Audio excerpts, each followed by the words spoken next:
Ahora, Pero ahora está bien. Ok, bueno, ya le pregunté a Santiago, pero para que quede la grabación, Santiago, ¿estás de acuerdo con que te grabemos? Sí, sí, impecable. Muy bien, Quiero que me grabe. genial. Entonces, bueno, es un agrado presentar a Santiago Ray de la Universidad de la República, que hoy va a hablar de conjetura de Ser y aplicaciones. Bueno, muchas gracias, Ricardo. Eh, Todo lo que está acá está basado principalmente en el paper de SER, donde presentó la conjetura. El paper está en francés y no soy bueno en francés, así que voy a decirlo traducido al español. Es algo así como sobre representaciones modulares de dimensión 2 sobre GQ. Es de 1987. Yo utilicé una versión que está traducida.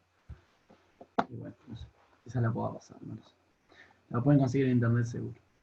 Bueno, hay algunos detalles si busquen en otros lugares. La conjetura de SER involucra representaciones de Galois y formas modulares, así que para empezar fijemos una clausura algebraica y inversiones. Una clausura algebraica de Q, una para cada primo P, para QP, y inversiones a los complejos.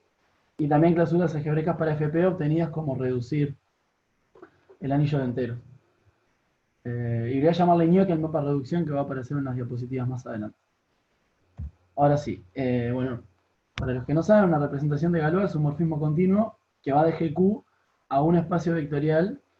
En este caso me va a interesar de dimensión 2, perdón, a GLB, a los automorfismos del espacio vectorial. Y en este caso me va a interesar espacios vectoriales de dimensión 2 con coeficientes en FP techo, para un primo P fijado. Una propiedad que se cumple es que al ser continuo factoriza por un grupo finito G, que es isomorfo a un subgrupo de GL2 de FQ. Ahí dice que Q es una potencia de F. Y voy a decir que dos representaciones son equivalentes si una es conjugada de la otra a través de un isomorfismo tau de Bembe. Para cada G del grupo absoluto de Q. También va a hacer esto, definir algo que es interesante. Una subrepresentación, digamos, tengo un subespacio vectorial de B que es invariante por la acción de GQ en ρ. Entonces puedo solamente mirar a W y ahí tengo lo que se llama una subrepresentación, que es solo ver cómo actúa GQ en W. Hay dos subrepresentaciones obvias, que es cuando W es B y cuando W es el espacio vectorial nulo. Porque bueno, todo isomorfismo lineal preserva el espacio vectorial trivial. Si solo tiene esas dos subrepresentaciones, voy a decir que la representación es irreducible.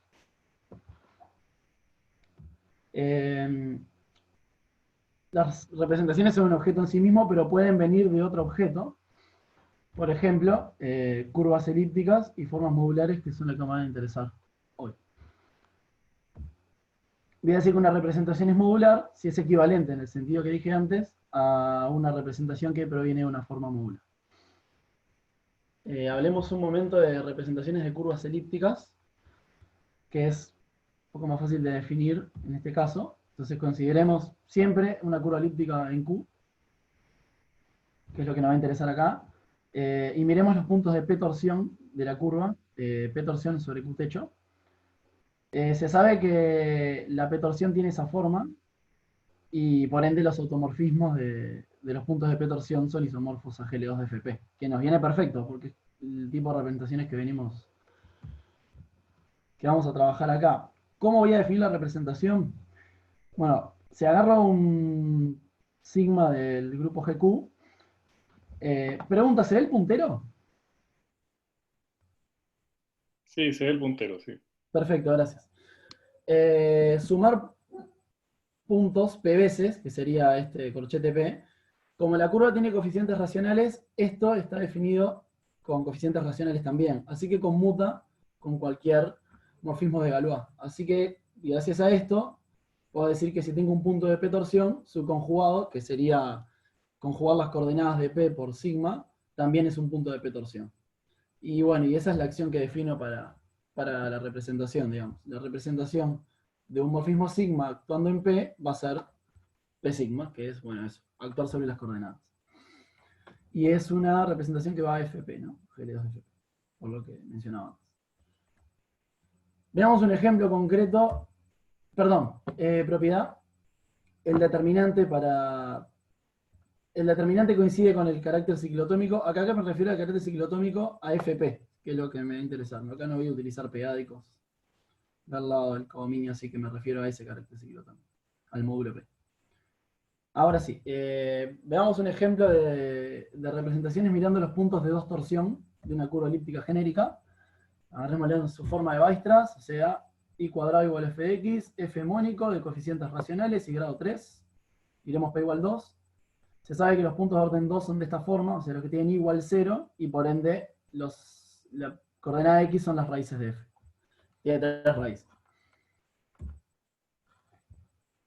Como GQ actúa moviendo los puntos, por cómo fue que definí la acción de la representación, está claro que todo lo que fije el cuerpo de descomposición de f va a actuar trivial, porque las coordenadas de los puntos están en el cuerpo de descomposición de f, así que si sigma fija, qf actúa trivial, así que puedo factorizar la representación y solamente mirar el grupo de Galois de qf en q. Ya había dicho que los puntos de dos torsión son de esta forma, así que tengo 3 puntos de orden 2 y el neutro, y bueno, agarremos, digamos que P1 y P2 van a ser los generadores del módulo. Entonces, tenemos 3 casos según cómo son las raíces de f. Si tiene 2 puntos racionales, entonces tiene 3 puntos racionales porque f tiene coeficientes racionales. Entonces, como las raíces se relacionan con los coeficientes, si todos son racionales y los coeficientes también, la raíz que queda también. O sea, nunca mejor aplicado el no hay 2 sin 3 acá. Y bueno, si todos los puntos son racionales, cualquier elemento sigma es trivial, así que la matriz es la identidad. Si solo hay un punto racional, pongamos que es P1 el racional, entonces F es producto de este y un irreducible de grado 2, así que el cuerpo de descomposición de F es es una extensión de orden 2, y P2 se va a mover al conjugado que es P3, que en este grupo P3 es P1 más P2. Así que si mi base es P1, P2, P1 es racional, así que en esa fila va 1, 0, y P2 va a P3 que es P1 más P2, así que queda 1, 1. Y el último caso que me queda observar es cuando no hay puntos racionales. En ese caso, como f tiene grado 3 es irreducible, porque si fuera reducible sería producto de 2 y alguno tiene que tener grado 1, lo que implica una raíz racional. Como no lo hay, tiene que ser irreducible y las opciones de grupo de descomposición son o SC3 o SA3. Si es SC3, hay 2 generadores, hay una orden 2 y una orden 3, acá di 2 de ellos. Así que me alcanza a decir la representación en ellos dos. Fíjense que este manda el punto P1 en P2 y el punto P2 en P1, así que la matriz asociada es esta. Y el otro manda P1 en P2 y P2 en P3, así que va a quedar 0, 1, 1, 1. En el caso de A3, bueno, simplemente tau genera el grupo y esa es la matriz. No sé si esto ayuda a manejar más o menos la idea de cómo son las representaciones de curvas elípticas. Volvamos al contexto general y definamos lo que es la ramificación. Una representación se dice ramificada en un primo L si la inercia actúa trivial. Acá en principio dependo de elegir un primo P arriba de P en Q techo, y voy a tener las diferentes inercias van a ser conjugadas, así que esta definición no depende de la inercia elegida. Y se define el conductor de una representación como este entero en ρ, que es un producto de primos con un exponente acá que no voy a dar la definición completa, la pueden buscar en el artículo este que estaba mencionando. Pero lo interesante es que es 0 si solo si la representación no ramifica en L. Y es más grande cuanto más compleja es la acción de los grupos de ramificación en L. Lo que más nos va a interesar acá es el hecho de que 0 sí solo sí. Fíjense que me salteó el primo P, así que en particular en ρ es coprimo P. No veo el chat, como todos ya saben, así que cualquier pregunta me la hacen saber con un audio. Bueno. ¿Cómo es la ramificación cuando miro solo representaciones de curvas elípticas? Bueno, la distinción es la siguiente. Si tiene buena reducción en L, es no ramificado. Y si tiene reducción multiplicativa en L, va a ser 0, o sea, va a ser no ramificada, si solo sí pedida la variación eleádica del discriminante minimal. Una breve idea de cómo se prueban estas cosas. Lo primero es observar que como pasaba en el ejemplo que ponía de de estudiar la representación de curva elíptica con puntos de orden 2, en ese caso era el cuerpo de descomposición de F, que en el fondo correspondía a lo que generaban los puntos de dos torsión. En general, la representación ramifica por el cuerpo que tiene los puntos de P torsión. ¿Sí? De hecho, es el núcleo. ¿Sí? Por la idea es similar a la del ejemplo. Entonces, en el primer caso, si tiene buena reducción, la evaluación en L, el discriminante es 0. Acá debió ser discriminante minimal. Y acá también. Y si miro la evaluación extendida del cuerpo K, también va a ser 0. Así que va a tener buena reducción en K. Y tengo este teorema, lo pueden ver en el Silverman, que dice que los puntos de P torsión entran de forma inyectiva a la reducción. Así que si miro un elemento de la inercia, se va a cumplir que en el reducido, P sigma reducido va a ser lo mismo que P reducido. Acá también falta un ñoqui. Y bueno, y por ende esta cuenta va a dar 0. Y como el mapa es inyectivo, eso implica que P sigma es igual a P, así que si sigma está en la inercia, actúa trivial. Para esta segunda parte, esto sí le vamos a hacer un poco más de detenimiento, porque esta idea va a aparecer más adelante también. Si tiene reducción multiplicativa, pensemos para simplificar que es split. Podemos considerar el periodo de Tate, que dice que la curva elíptica es isomorfa al grupo multiplicativo cocientado por el periodo de Tate. Podemos considerar el modelo de Tate, debía decir. Y bueno, entonces los puntos de P torsión van a ser los generados por las raíces P décimas de la unidad y eligiendo una raíz de X a la P menos Q. Y el cuerpo K, de hecho, este cuerpo K, que era el de los de puntos de P torsión, va a ser el generado por las raíces P décimas de la unidad y este Q de 1 sobre P elegido. Entonces, la inercia actúa trivial si solo sigue esta extensión es no ramificada. ¿Cuándo esta extensión es no ramificada? Cuando la evaluación vista en K tiene la misma imagen que la evaluación vista en QL. Dado que P es distinto de L, esto es lo mismo que pedir que la evaluación de este elemento sea entera. Y eso va a pasar si P divide la evaluación de QE. QE está en QL, ¿no? Eso está dicho acá. Y la evaluación de eliádica de Q es la evaluación eliádica del discriminante minimal, así que de acá sale el resultado. Esto debe aparecer más adelante. La conjetura de Serre también involucra formas modulares y, si no me equivoco, hasta ahora nadie había hablado de formas modulares, así que voy a dar una breve idea. No me quiero extender mucho acá. Mi plan es más bien dejar las diapositivas para que si alguien lo quiere ver después lo mire con más detalle, pero un resumen rápido es que una forma modular es una función holomorfa del semiplano superior complejo en C, que cumple esta relación. Acá hay tres numeritos a destacar. Mejor dicho, son dos numeritos. Uno es el K, este que es el peso, es un entero mayor o igual a 2. Este N, que es el nivel. Acá está definido quién es gamma 0N. Y este carácter y0 que está definido acá. Entonces, tiene que ser holomorfa en H, tiene que cumplir esta relación y tiene que ser holomorfa en las cúspides, que no me voy a poner a explicar bien qué es eso.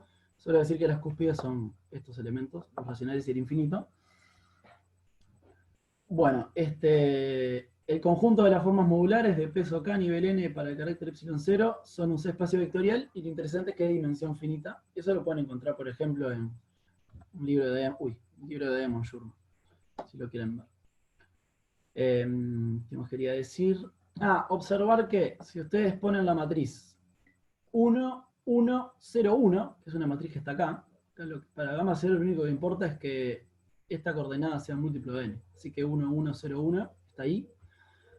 Y miren esta cuenta, acá va a quedar f de z más 1, acá va a quedar 1, y acá va a quedar 1 también. Así que están diciendo que f de z es igual a f de z más 1, o sea que es periódica, es una periódica. O sea que puedo considerar su expansión de Fourier, que como dije que es holomorfa en las cúspides, acá esta serie empieza desde n igual 0 en adelante. Y bueno, esto lo voy a usar más adelante. Cosas que tienen que ver con esto. Una fórmula modular se dice cuspidal si el A sub 0, el primer término es 0, en todas las cúspides. Y se llama SK a este conjunto que va a ser un subespacio vectorial de MK. Y se dice normalizada si A sub 1 es 1 para la cúspide en infinito. Que sería cuando lo ven así. Lo que capaz no es tan conocido es formas modulares en FP techo. Entonces la idea es, digamos, para resumirlo antes de ponerme técnico, es agarrar formas modulares en C y reducirlas módulo P. Veamos mejor cómo es esa idea. Entonces, también preciso una terna de un nivel, un peso y un carácter, pero ahora FP techo. Y que cumpla esto. Hay una única forma de levantar este carácter a un carácter en C. La idea es la siguiente. Fijarse que este grupo es finito, así que la imagen es finita, así que está metida en algún FQ con Q alguna potencia de P. En el multiplicativo de FQ. O sea que el orden de esos elementos es coprimo P. Y satisfacen un polinomio de la forma x a la q menos 1 menos 1. Yo puedo agarrar ese polinomio y pensarlo en C. Sus raíces van a estar en z techo, y z techo lo puedo pensar metido adentro de zp techo, con las inversiones que yo fijé al principio. Y después, como lo tengo dentro de zp techo, puedo reducir módulo P, y entonces, como P es coprimo a Q menos 1, hay una única forma de lograr de tener este epsilon 0 y que cuando lo reduzca módulo P coincida con epsilon. Sí, o sea, epsilon 0 es un levantado de epsilon, y esa explicación media rápida indica que se puede hacer sin ningún problema el levantado. Entonces, una forma cuspidal con coeficientes en FP techo va a ser una serie formal de este estilo, donde los A sub n chicas son reducidos de los A sub n grandes. Y esta F es una forma cuspidal al estilo habitual, digamos. Forma cuspidal en C. Sí, necesito que los A sub n estén en Z techo, pero las formas, los que más o menos se ubican algo de estas cosas, saben que las formas cuspidales nuevas y normalizadas tienen coeficientes en los enteros algebraicos, así que sí que voy a encontrar. De hecho, esas van a ser las formas cuspidales que voy a usar. Hay otra cosa que tampoco me voy a meter mucho en detalle. Puedo definir operadores de Hecke, que en el fondo son como los operadores de Hecke de C, pero vistos en FP techo. Está en el artículo este de ser indicada cuál es el valor de los, cómo son los operadores de Hecke. No me parecía relevante para esta presentación decir cuáles son. Lo interesante es que, bueno, son operadores lineales que actúan en las formas cuspidales.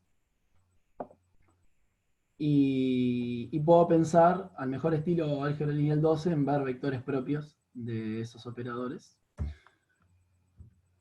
Lo que se cumple es que si f es un vector propio, normalizado para todos los operadores de Hecke, entonces los valores propios para el t sub l es el coeficiente a sub l de f. Y bueno, para u sub l también. Fíjense que tl y ul miran primos diferentes, ¿no? Porque tl mira los primos que no dividen a p por n y ul los que sí dividen a p por n. La regla es la misma. Lo que prueban de Linnizer en 1974 es que pueda corresponderle a una forma cuspidal de f techo una representación. Bueno, que acá dice, ¿no? Que es continuo, que no ramifica en p por n, y bueno, y está indicado cuánto valen los frobenius, la traza y el determinante. Nada, eso, digamos que mi idea con la conjetura de ser es que sea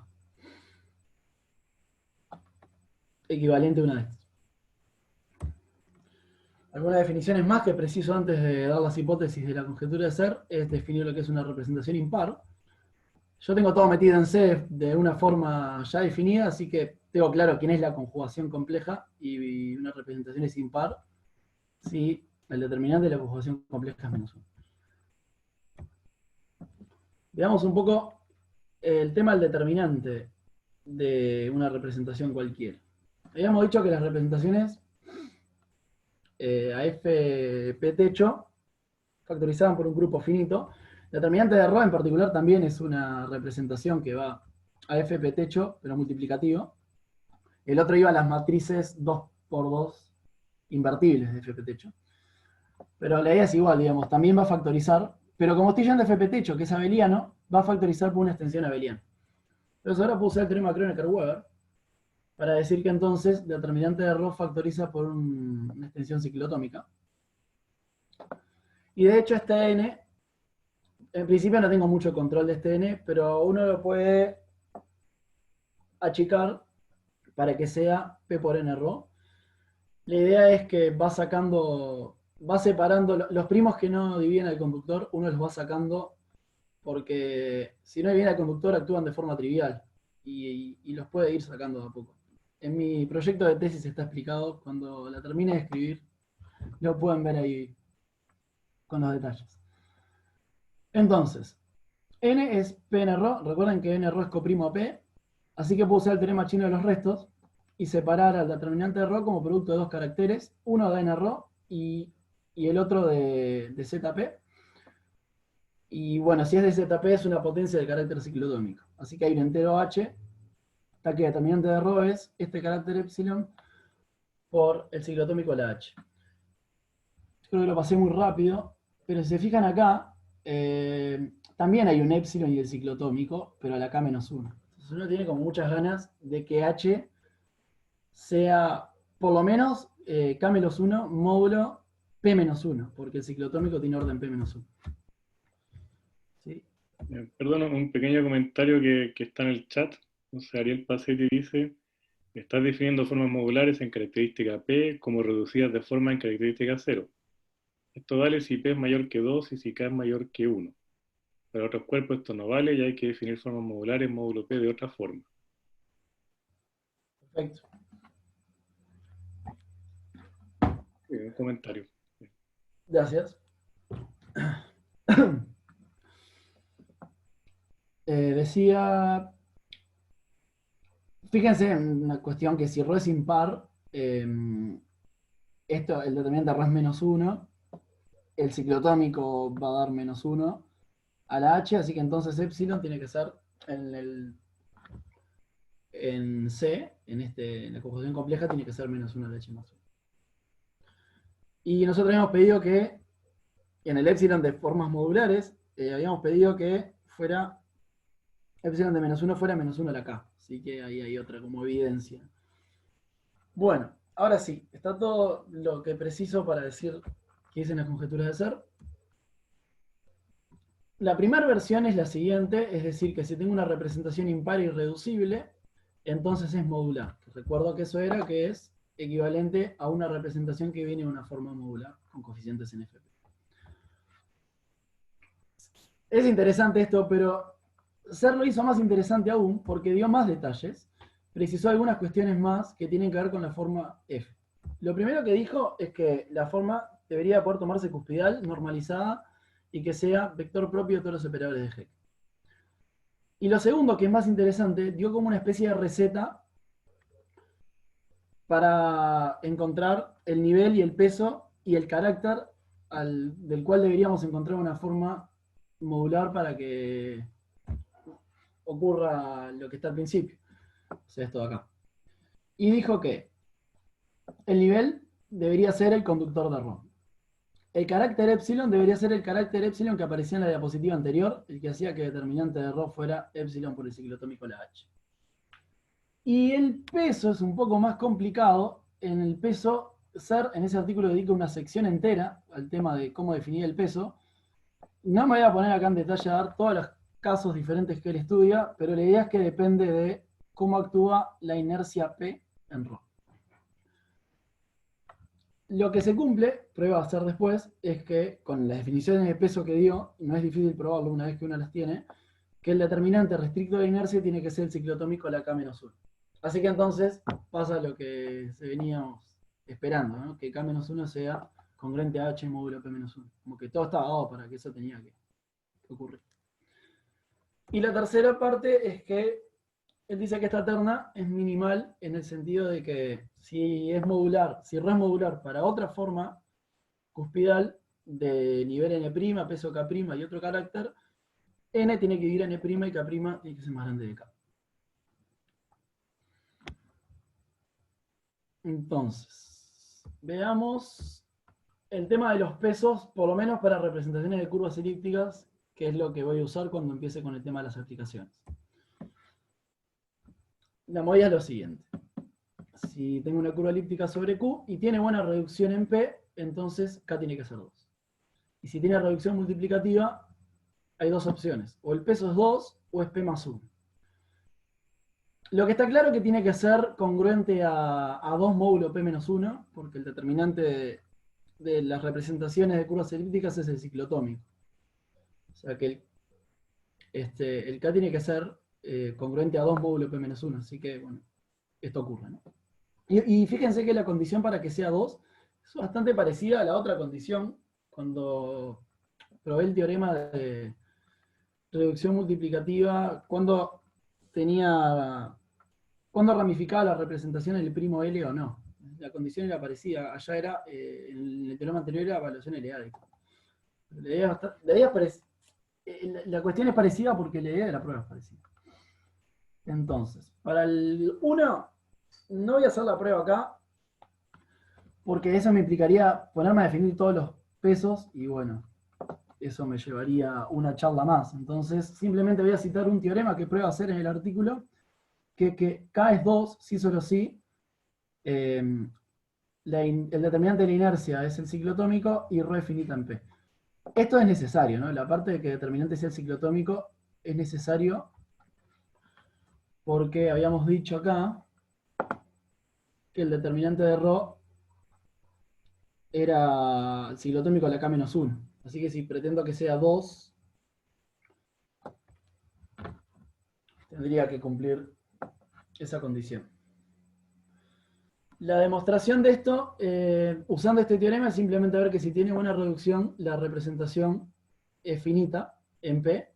Y bueno, y esto se cumple porque viene una curva elíptica, entonces K es 2.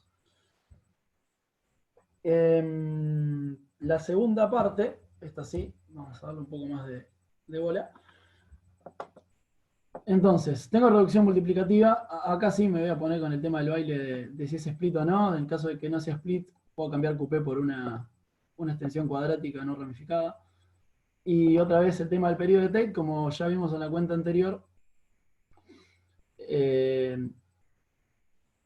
los puntos de P torsión son isomorfos a esto. Y ahora que pasé a L, la acción de Galois es compatible. Lo que pasa, hay un pequeño detalle con el tema de las acciones de Galois. La acción de Galois acá, que definimos al principio, no es la misma que la acción de Galois acá, que sería actuar sobre los elementos de QP, si la curva no es split. Uno tiene que... Aparece un carácter que es más menos 1, que te cambia un poco las cosas, pero bueno, ahí me ahorro un poco el problema. Y si quieren ahorrarse más el problema, piensen que es multiplicativa split y concentrémonos nada más en lo otro. Fíjense que la acción de Galois acá, sobre las raíces pésimas de la unidad, va a ser otra raíz pésima de la unidad. Y de hecho la acción va a ser el ciclotómico, así que por eso acá tenemos un xp0. Y si agarro este elemento, que dijimos que era una raíz de x a la p menos q, la acción de Galois lo va a mandar a otra raíz de x a la p menos q, que va a ser por un elemento de mu p, así que este asterisco representa ese elemento misterioso de mu p, y como está otra vez q, va a estar ese 1. Así que en la inercia actúa de esta forma.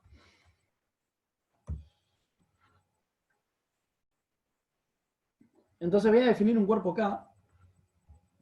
Acá voy a mezclar un poco las ideas generales de ser para definir el peso y también concretas acá. Entonces, esta es como una idea más general que hace ser. Vamos a agarrar la representación, la mira en la inercia P y define K como el cuerpo fijo por eso.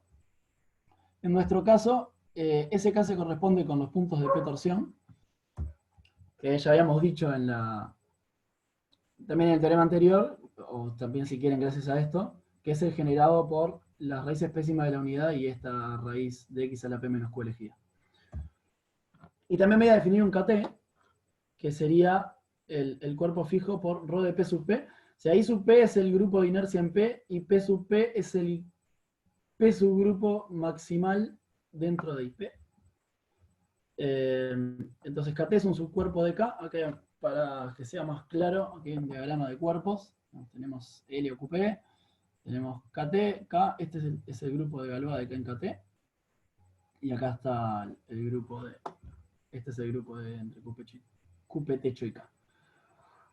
Entonces, como decía, PP es un P subgrupo maximal, así que ρ de PP es un P silo dentro de ρ de IP. Y por ende tenemos esto. Si quieren más detalles de esta cuenta, en mi futura tesis también va a estar, ya la escribí.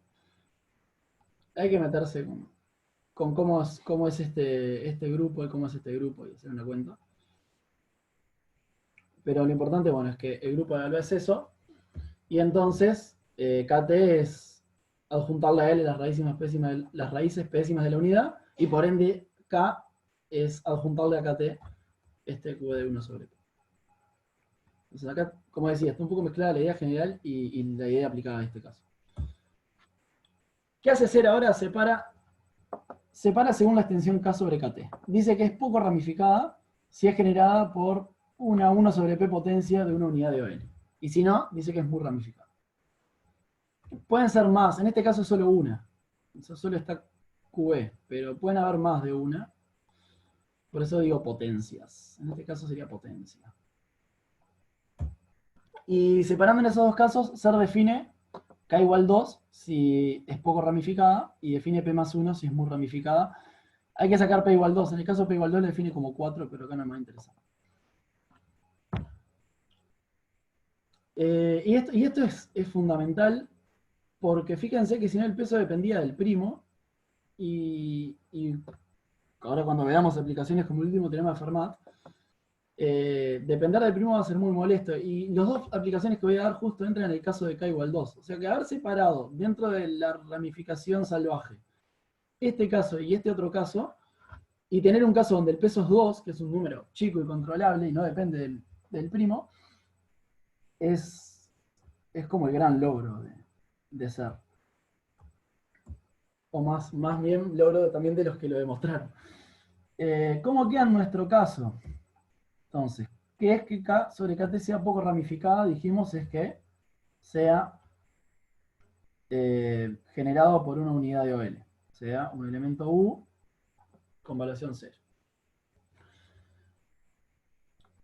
Uno se ve tentado a decir que U tiene que ser Q de E, pero en realidad es un poco menos, porque también genera el mismo cuerpo si ponemos que Q de E es U por una potencia pésima del uniformizador. Y bueno, ahí queda claro que esto es equivalente a que P divida a la evaluación peádica de QE, que igual que antes es la evaluación del discriminante, peádica del discriminante. Así que bueno, esta era la condición. Recordar esta condición porque la voy a usar más adelante. Así como la del otro teorema. Bueno, así que ahora sí, vamos a las aplicaciones. Vamos a ver el último teorema de Fermat. Vamos a ver, considerar una versión más amigable del teorema de Fermat que conocí ayer, que es algo así.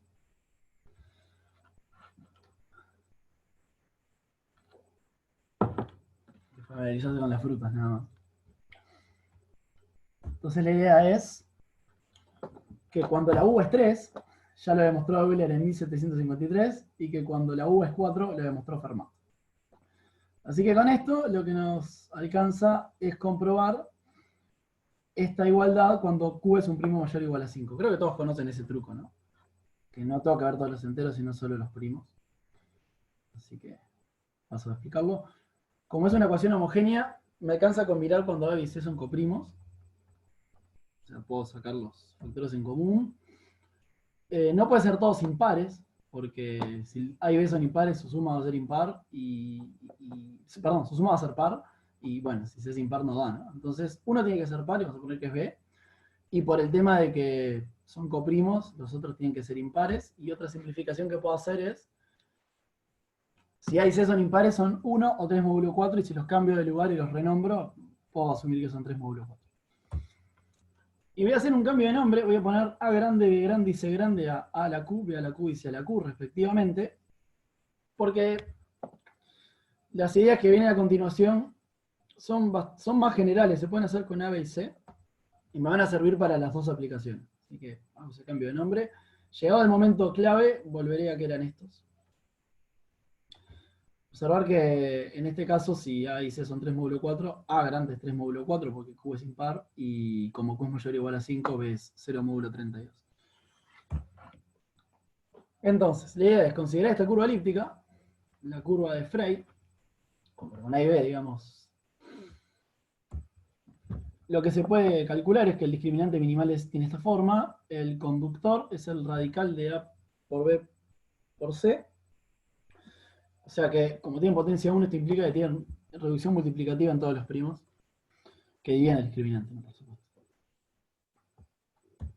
Entonces ahora viene un teorema que está en el artículo de SAR, que si considera la representación de la curva elíptica, mirando los puntos de P torsión con un primo P mayor o igual a 5, entonces esa representación es irreducible.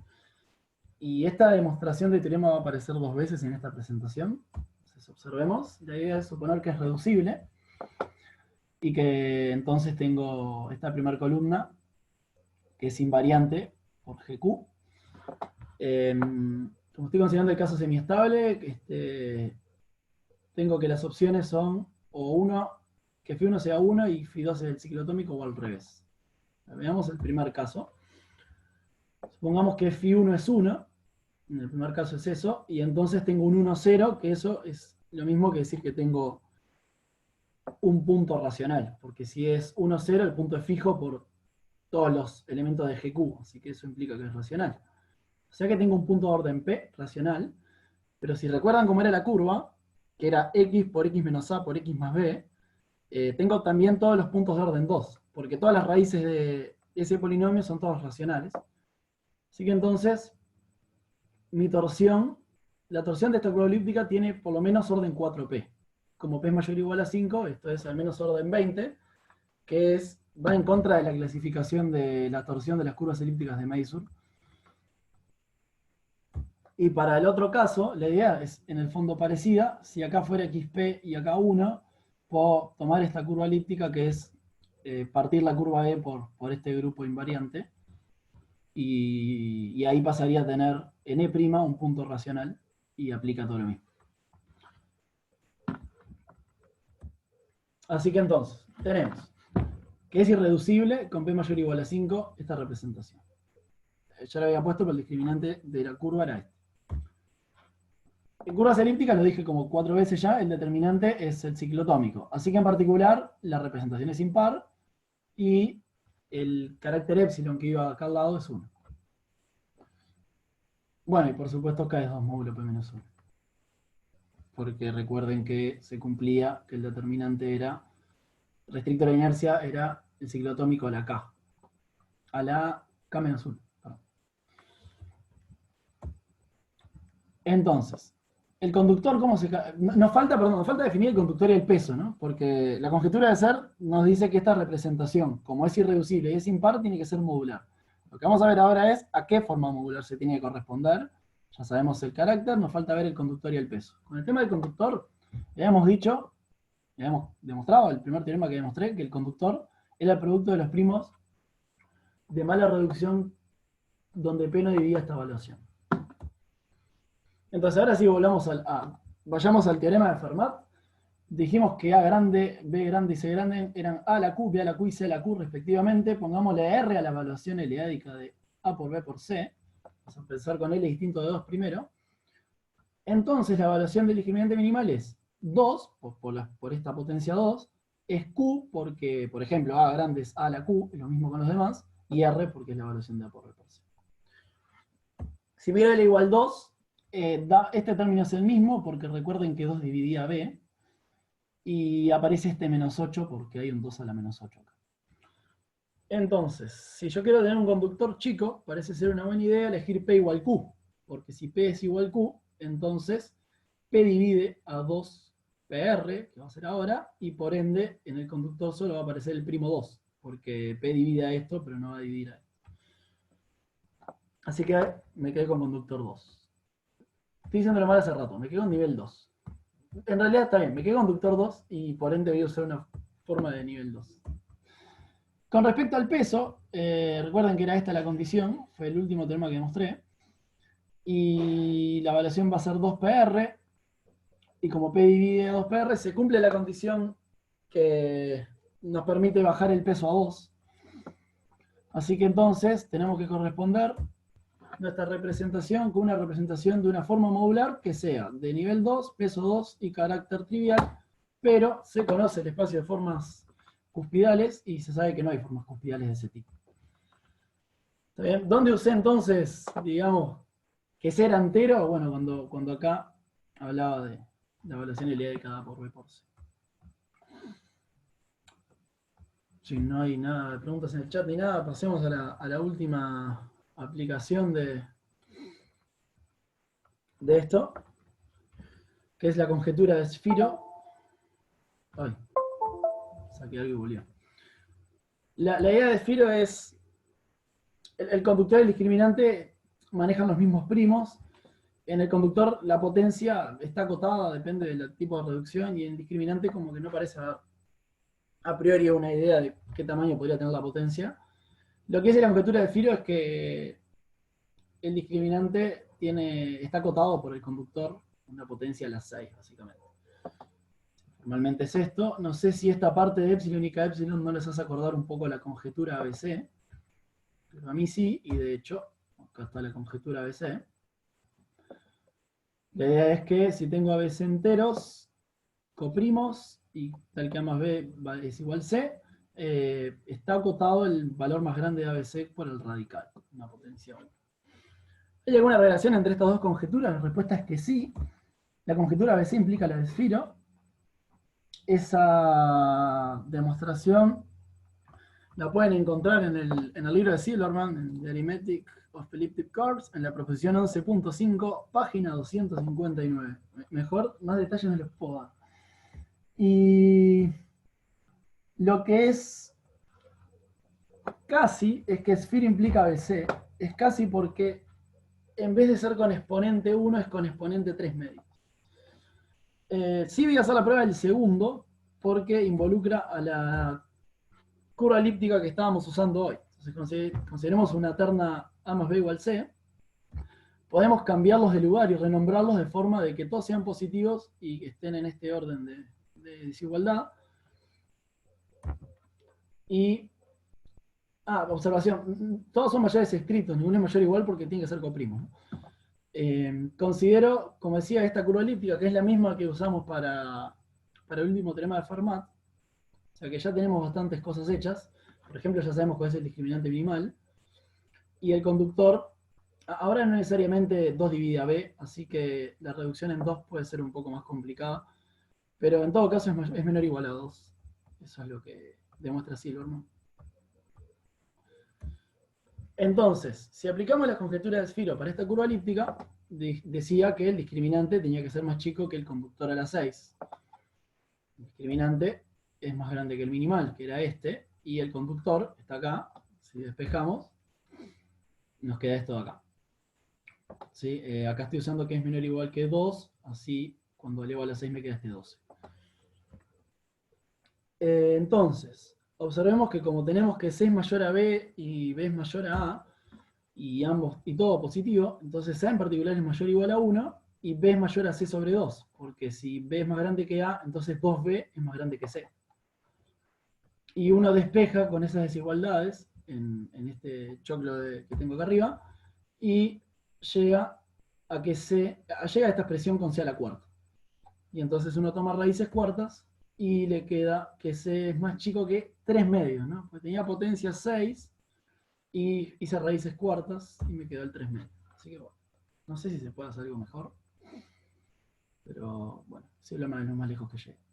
Entonces hablemos entonces de la conjetura de Sphiro, pero al conductor primo. Entonces, primero Ser demuestra este teorema. Así que tengo una curva elíptica semiestable y el discriminante minimal es una potencia de P. Entonces la curva tiene un subgrupo racional de orden P y P es menor o igual que 7. Este teorema va a usar la conjetura de Ser. Primero, algunas consideraciones. como el discriminante minimal es una potencia de P, P divide a la evaluación L-ádica para cualquier primo L. Así que por el primer teorema que demostré, que hablaba de la ramificación, esta extensión es no ramificada fuera del primo P. Entonces supongamos que no tiene un subgrupo Q racional de orden P. Entonces en particular no tiene isogenias racionales de orden P. Entonces acá cito un teorema de este artículo de SAR, lo dejo así por si alguien quiere revisarlo. El hecho de no tener isogenias racionales de orden P implica que este grupo de Galois, el de los puntos de P torsión, es isomorfo a Gl2 de Fp. Entonces, este truco, que voy a decir ahora, es un truco de Brumer y Kramer. También dejo el artículo y el teorema que tendrían que revisar para ver cuál es la idea. El plan es mirar el discriminante de esta extensión y mirar el grado de esta extensión y tomar el valor d a la 1 sobre n. Yo había dicho que solo ramificaba en P, ¿no? Porque fuera de P no ramificaba. Así que esto es una potencia de P. Ojo que este alfa no tiene por qué ser entero. Lo que es importante es que ese alfa sí es conocido. De hecho, en este resultado, en esta proposición 9.2 de Brumer y Kramer, dan todas las opciones de alfa posible. Y lo que miran ellos caso a caso, observando caso a caso, ven que para las opciones de alfa, para P, de hecho ellos lo hacen con P menor o igual que 19, pero en los efectos de lo que preciso P menor o igual a 7, observan que este valor, d a la 1 sobre n, viola cotas inferiores de Odlisco, que son como las cotas de Minkowski, que creo que son más conocidas, pero son un poco más refinadas. Entonces, por ende, no puede pasar que no tenga un subgrupo Q racional de orden P. Por lo menos para P menor o igual a 7. ¿Qué pasa en los demás casos?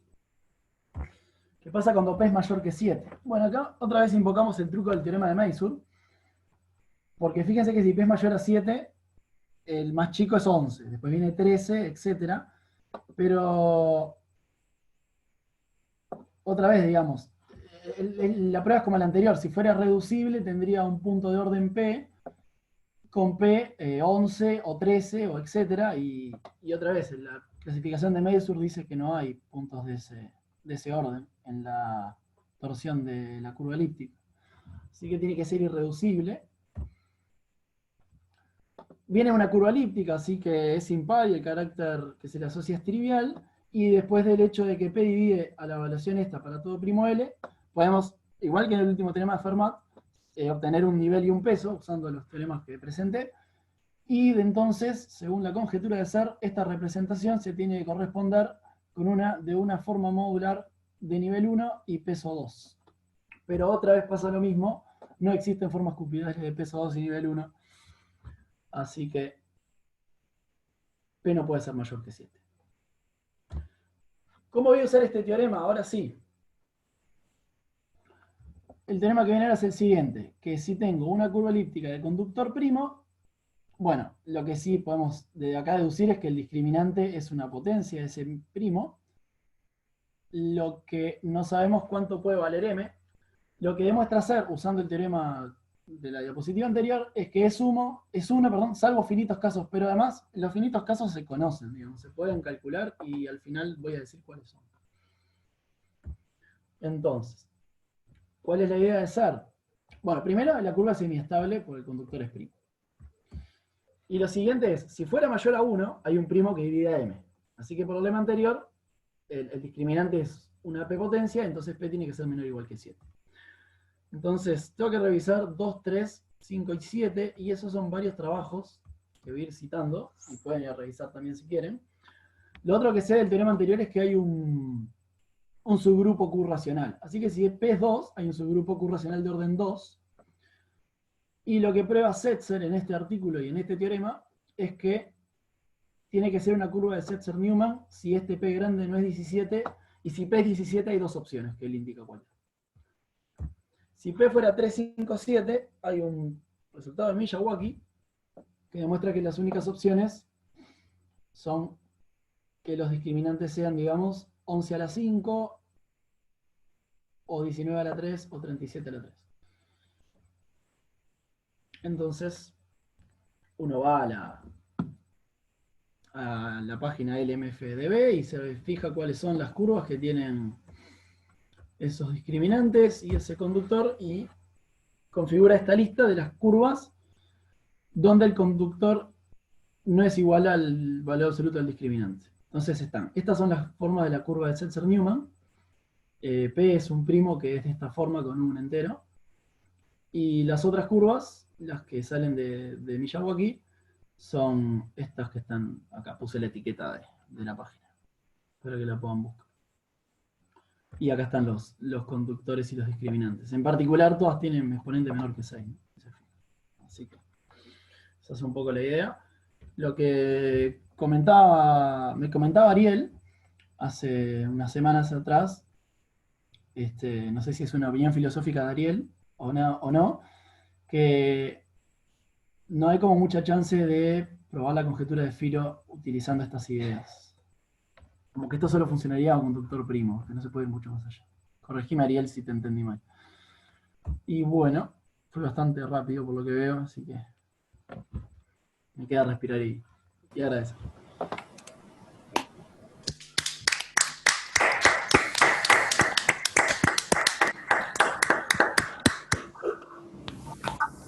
Bueno, ¿hay alguna pregunta?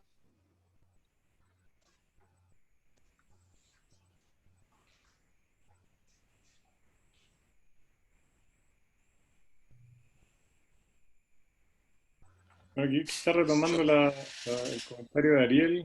Hay ciertos casos límite en que las formas modulares módulo P se tienen que definir de otra forma, invocando a acciones dentro de una variedad o cosas del estilo. Pero la conjetura de Ser está enunciada para esas otras formas modulares o no. Perdón. ¿Te referís a que Ariel decía que no podía dejar? Déjame ver el comentario de Ariel. Por ejemplo, si el peso es 1 o si el primo es 2, definir formas modulares en módulo P como reducciones de cosas en características cero no es adecuado. Mi pregunta es si igual hay una conjetura de Ser en ese caso. A ver si Ser dice algo de eso. Honestamente no me acuerdo, pero lo puedo buscar.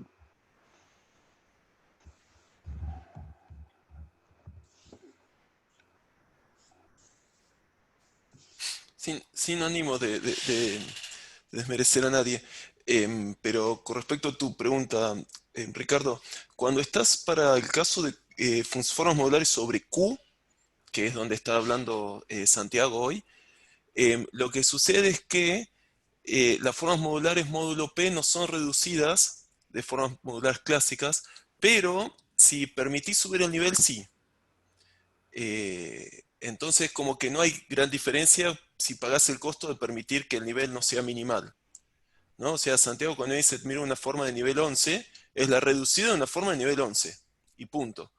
Si estás en peso 1, por ahí en realidad una forma de nivel 11 es la reducida de una forma de nivel 77. Entonces, si permitís un poco subir el nivel, entonces las nociones coinciden. Pero si estás trabajando en otros cuerpos, por ejemplo, si quieres trabajar en un cuerpo cuadrático imaginario, ahí la vida es completamente distinta, porque tenés cosas que vienen en módulo P que no se levantan a característica cero, y tiene que ver con torsión en ciertos grupos de cohomología. Hay una idea de que todo debería ser modular, pero el problema es que durante muchos años ni siquiera se sabía cómo hacer para asociar representaciones de Galois a estas cosas, porque son cosas de torsión nada más. Y ese fue uno de los grandes resultados de Scholze, que bueno, fue parte de por lo que leyeron las Fields, de poder demostrar que a cosas de torsión en cohomología también le puedes asociar representaciones de Galois, y entonces al menos tiene sentido de que digas que algo es modular, ¿no? Porque si no tenés dos mundos que no los podés conectar. Pero en el caso de Q, como que a pesar de que deberías usar formas modulares tipo CATS para poder definir bien qué son formas modulares módulo P, ahí igual mucho no te cambia la vida, porque en realidad todas son reducidas, pero el problema es que tenés que permitir un poco subir el nivel o el peso. Gracias, Ariel.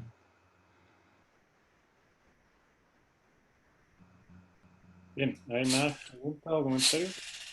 Yo quería hacer solo dos comentarios sobre lo que estuvo contando Santiago. Uno, bueno, sobre la pregunta dijo, Ariel dijo que es una filosofía y demás.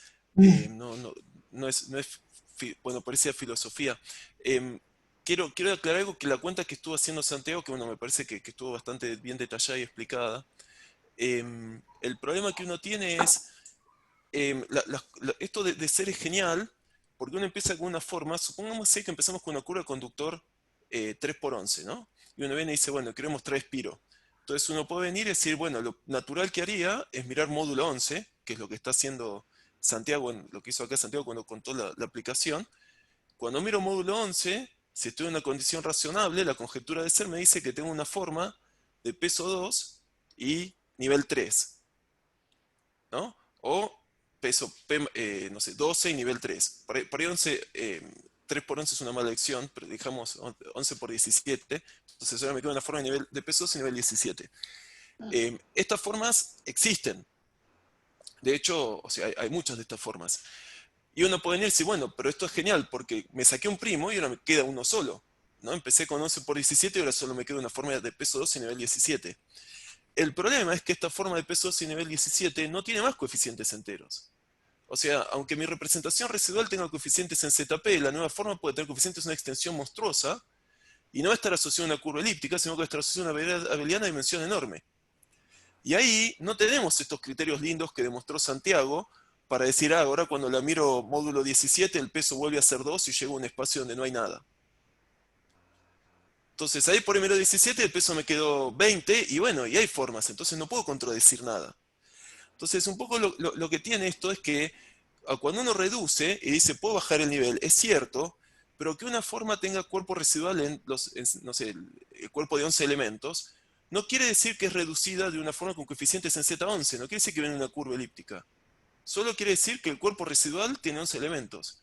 Pero el cuerpo de coeficientes de la forma modular que te da esa reducción podría ser monstruoso, realmente monstruoso.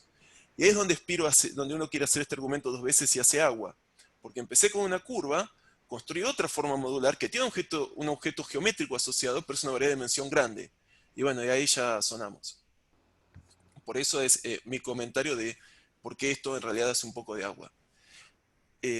Y la otra cosa que quería mencionar, que también tiene que ver con esto que estuvo contando, las conjeturas de ser es una cosa súper, es maravilloso porque predicen que dentro del espacio de formas modulares tiene que haber millones de congruencias, pero millones de congruencias. O sea, empieza de una forma de nivel 77, la mira en módulo 11 y tiene que ser congruente con una forma de nivel 7.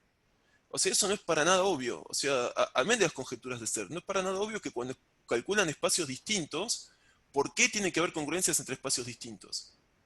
Entonces, esto demuestra que hay una fuente enorme de congruencias y que uno se puede mover, saltar de espacios de formas modulares, cambiando peso, cambiando nivel de manera bastante controlada en muchos casos.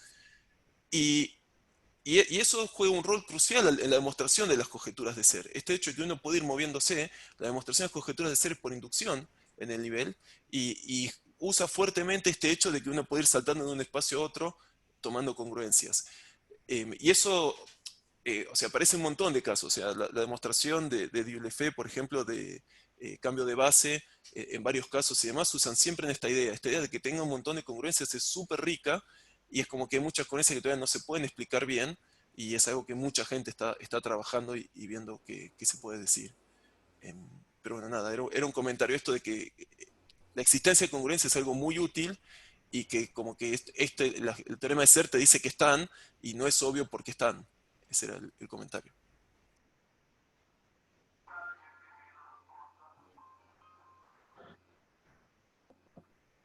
Ok, ¿algún otro comentario, pregunta?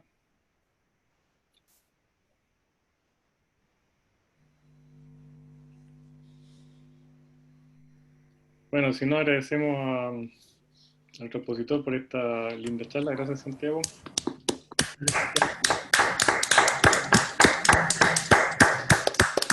Y bueno, como es costumbre, entonces, después de la charla, vamos a seguir conectados los que quieran en nuestro café virtual.